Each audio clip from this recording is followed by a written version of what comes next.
What's up guys, welcome back, and today we are going through two Sea-Doo superchargers that have drastically failed. We got the original 215 supercharger, and over here we have a new 300. Now the 215 didn't have a bad failure, but it's one very interesting to see, and you guys need to see it. And this one here, for almost brand new 2023 300 with only 30 hours on it, completely exploded. Neither of these should have ever happened, especially with this one only having 30 hours on it. So we're going to dive into both of them and see what could have possibly happened here. We're going to go ahead and get started with this old one. Now the bearings are still good. The supercharger actually looks great. Everything spins really nice.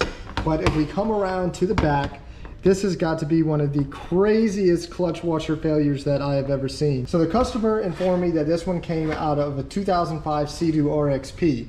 Now we know this is not the original supercharger to it for two reasons. One, it is black, and 2005 the superchargers were red. And the second is the stainless steel bolts. The older superchargers used a different style bolt in the supercharger housings.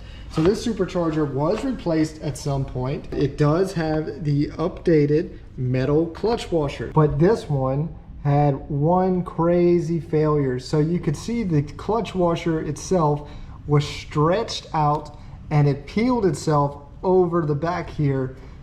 I have never seen this happen before. I'm sure it has happened before, but it's really lucky that it failed in this way, because typically if you have a clutch washer failure, it just completely explodes and goes into your engine. So this one was spared, but you can see where it's stretched out here that there are excessive signs of a slipping clutch washer. So this one probably had a lot of hours on it.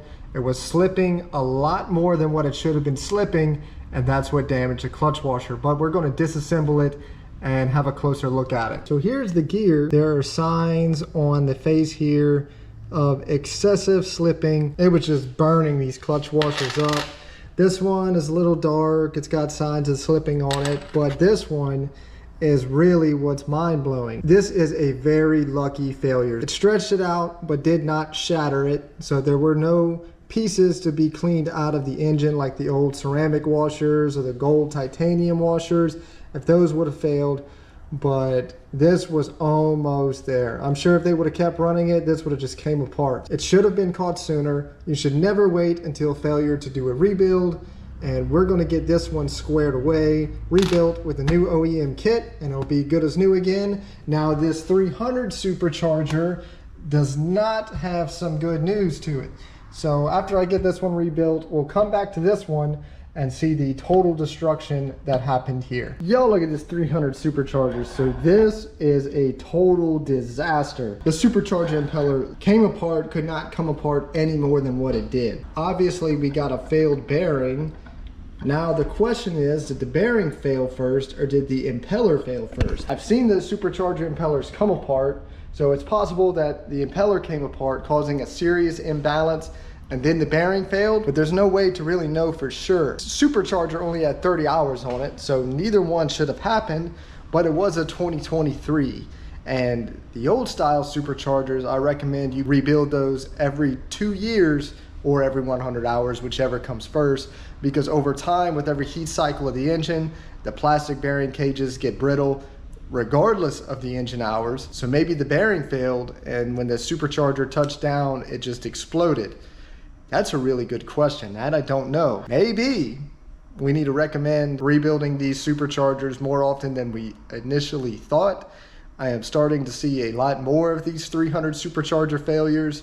So I don't know. I'm going to give that one some more thought. Either way, a failure is never good. It's always important to stay on top of your maintenance and rebuild stuff before stuff like this happens. Unfortunately, this customer was here for a big group ride, thought everything would be great, have a great time, and he ended up losing 3 days of riding, and of course had to spend even more money than a rebuild and had to buy a complete replacement supercharger. So that really sucked for him, and it sucks for anybody that this happens to. So moral of the story is, stay on top of your maintenance. You can never be harmed by doing too much maintenance. So if you want to rebuild them, I'll put a link in the description below, and I'll be happy to do that for you. We've got the XPL back in the garage today because we are finally going to finish this ski up. So this side of the ski is completely naked, and on this side I've already installed the new graphics on it. So I use this side to kind of figure it out, and we're going to use the blank side to show you guys how to do it. Now it's actually more difficult than it looks. Like you think just peeling some stickers off and sticking them on, it's not quite that simple. So you want to strip the ski down. You want to make sure the surface is really clean so the stickers will actually stick to it.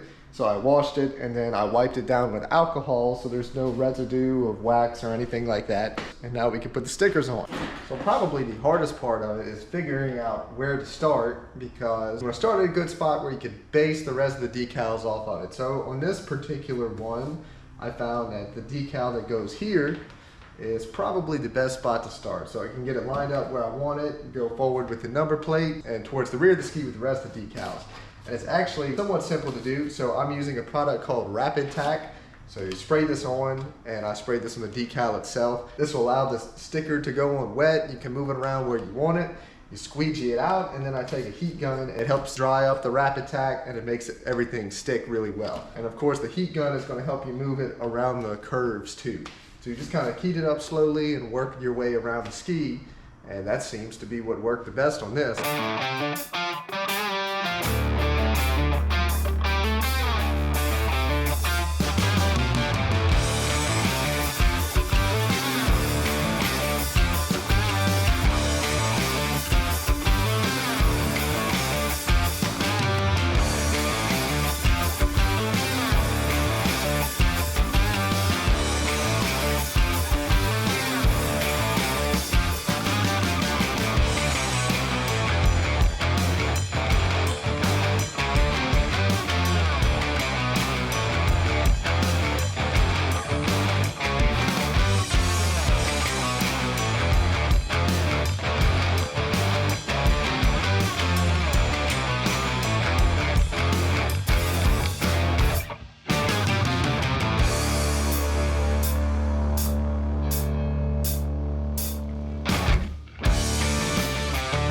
And just like that, this ski is done. So these graphics look amazing.